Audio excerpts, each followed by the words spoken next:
Good evening and welcome. I am Amarachi Ubani. Tonight, President Buhari formally names his campaign organization, confirms the Minister of Transport, Chibuike Amechi, as its Director General.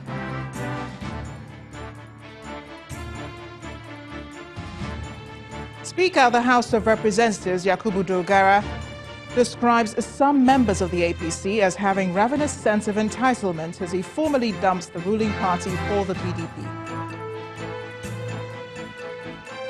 Broadcasting Organizations of Nigeria challenges journalists on fair, truthful and balanced reporting ahead of the 2019 general elections. And hundreds of people reportedly missing in northern Tanzania after a ferry capsized in Lake Victoria.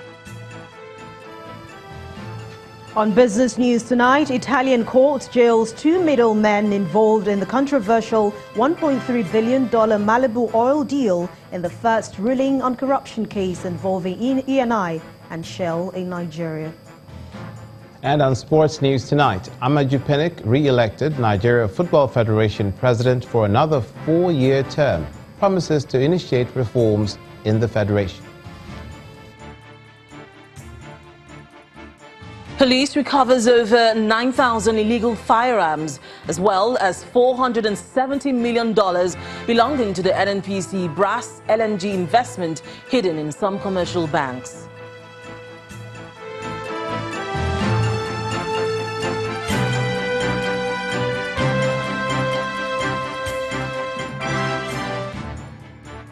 We begin tonight with the appointments of the Minister of Transportation, Rotimi Amechi, as the Director General of the Buhari-Osinbajo campaign organization ahead of the 2019 general elections.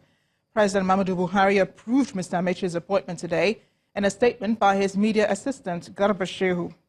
Mr. Rotimi Amechi was the Director General of the Buhari-Osinbajo Presidential Campaign Committee that won the elections that brought the current administration into office in 2015.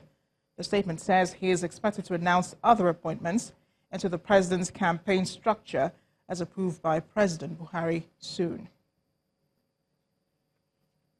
Staying with the presidency, Lagos State Governor Akiwumi Ambode paid a visit to President Muhammadu Buhari at the presidential villa in Abuja today for a closed-door meeting.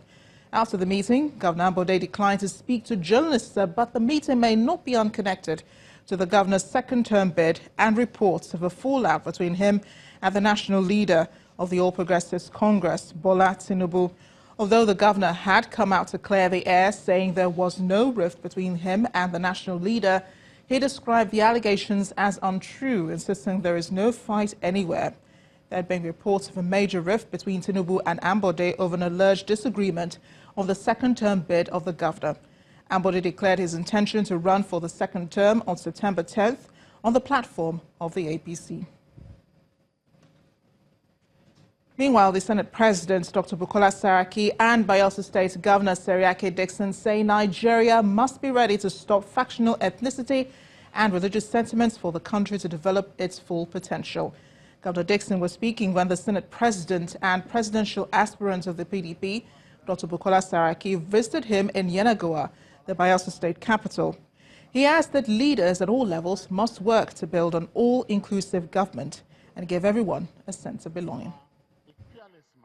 We must work together and build a nation, a new Nigeria for all Nigerians, a nation for the few as well as a nation for the many, a nation of all Nigerians and not a nation of one ethnic group, of one religious faith, of one geopolitical region in Nigeria.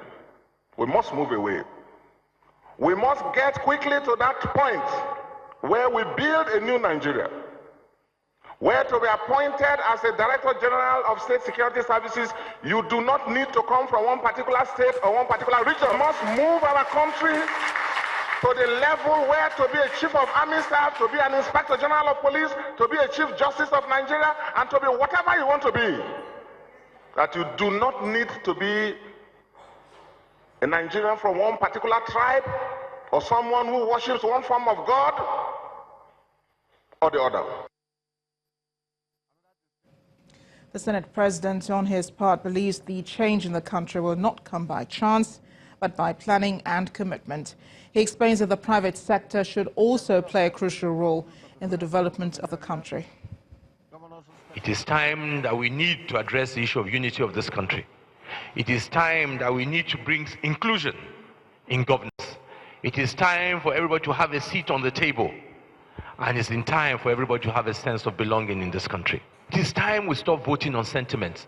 We must vote on competence. The country has not worked now because we have voted on sentiment. It is time for us to sit down and ask ourselves, who can do this job? Who can unite Nigeria? Who has shown he has the capacity to bring people together? Who has shown he has the capacity to be a team leader? Who is when he stands, I can say, yes, I am proud, that is my president. Who is it today when he stands and states to say he represents Nigeria? And I know, even if I'm from Bielsa, I'll have a say in this country because he will represent me, he will be fair, he will bring justice, and he will ensure that all appointments, there is a sense of fairness in doing that. It is a time, unless we do that. Staying with politics, the Speaker of the House of Representatives, Mr. Yakubu Dogara, has officially defected to the People's Democratic Party, laying to rest the cycle of speculations about the Speaker's proposed defection. Mr. Dogara, who addressed the leadership of the PDP at the party's headquarters in Abuja, while submitting his nomination form, describes the All Progressives Congress in Ambode State as a failed party. For some of us who are here who are wondering, because it's been said that I cannot move from where I was to perhaps any other political party. That discussion has been ongoing. And so today's event marks the end of all speculation. It will take someone who has lost his conscience, really, to still support the order that is in the state. As part of the team that built the APC in the state, we went around the state campaigning for the APC, and I can tell you that we have not fulfilled a single promise that we made. In the APC, when we move in, obviously, they are not all devils. They are wonderful people in APC. But there are equally some people who have a very, what I would call, a ravenously wayward sense of personal entitlement. And these really are the problems with the APC. When it serves their interest, they say the party is superior. When it doesn't serve their interest, they castigate the party, including the leadership of the party, to the core.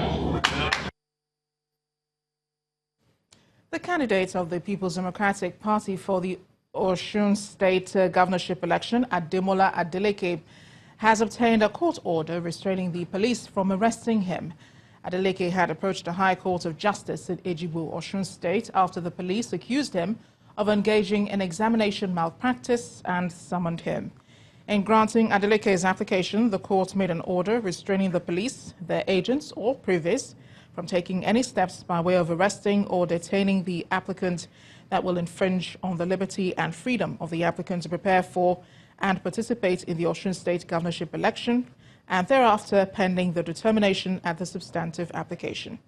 The police announced that it has filed charges against Adeleke for examination malpractice, aiding and abetting, impersonation and criminal conspiracy. But the presidency has also ordered the IGP to stop the summons and further investigation into the matter until after the September 22nd governorship election. Speaking of which, as the date for the Osun State governorship election draws nearer, political parties and civil society groups put finishing touches to their arrangements for the elections. While some political parties trade allegations, civil society groups are voicing some of their concerns ahead of the elections. Our correspondent, Larry Lasisi, reports. It's barely 48 hours to the commencement of the Osun State governorship election. While the politicians are busy putting finishing touches to their plans, concerns are being raised over issues that should ensure a credible poll. The candidate of the Social Democratic Party, who spoke on behalf of two other political parties, the ADP and the ADC, are alleging that the All Progressives Congress is planning the arrest of opposition party leaders. We've had innuendos, we've had complaints, we've had protestations, we had harassment, and we had direct claimants to the issue that we are going to rig election. They are going to arrest political leaders. They are going to stop ballot paper. They are bringing talks. They want people from Lagos State. They have ballot paper to thumbprint that they have cards to use. This is a common thing in Osun State, and it's not hidden. A similar claim is being made by the leadership of the People's Democratic Party. If these planned spurious arrests are done, they will only be succeeding in giving a bad name to the president. So Mr. President must watch out for his people in Osun State, because they are destroying the essence of democracy that he inherited from the People's Democratic Party, and eventually will turn our country into a banana republic. Civil society groups, however, are concerned about the non-compliance of political parties to the electoral legal framework and the conduct of security personnel. Political parties were involved in voter inducement through the distribution of money, gift items, and other suspicious empowerment programs. We are recommending that, yes, every security agent coming for this purpose should be well guided, should be well structured, should be well tutored, that yes, even observer groups that are legally registered and accredited by INEC should also be given the due respect due for them. In the next 24 hours, all attention will be on the Independent National Electoral Commission and security agencies as they conclude arrangements for the conduct of the Osun State governorship election. From Osogbo, here in Osun State, Lanre Lasese for Channels Television News. To legal matters, the Federal High Court in Abuja has adjourned the trial of suspended Director General of Security and Exchange Commission, Mr. Munir Gwazo, after the lead prosecutor, Mr. Ibrahim Adesina, failed to show up in court for the continuation of trial. At the resumed hearing, a representative of the prosecutor, Mr. Agbili Ezenwa, told the court that his principal is out of the country and asked the court to grant an adjournment to enable him appear at the next date. Justice Hussein Baba Yusuf, however, adjourned the matter to October 18th and 19th for continuation of trial. The former SEC DG is being arraigned on a 5-count charge of misappropriating 115 million naira. The Independent Corrupt Practices and Other Related Offences Commission is also accusing him of using his position to confer corrupt advantages upon himself when he received 104.8 million naira as severance benefits when he was yet to retire. He was also accused of receiving 10.98 million naira in excess car grant, among others. Meanwhile, the Federal High Court here in Lagos has dismissed an application seeking stay of proceedings in the trial of a former governor of Abia State, Ojuzo Kalu, for alleged 7.65 billion naira fraud.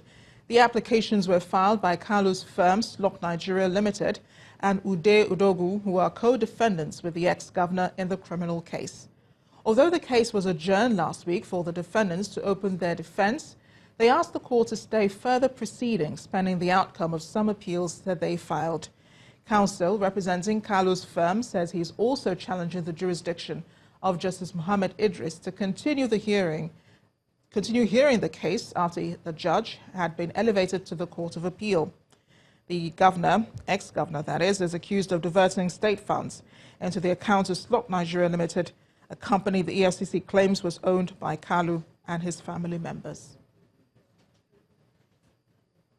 In part 2 after the break, police confirm killing of 6 people with over 100 houses burnt in an attack on Konduga, Borno State by insurgents.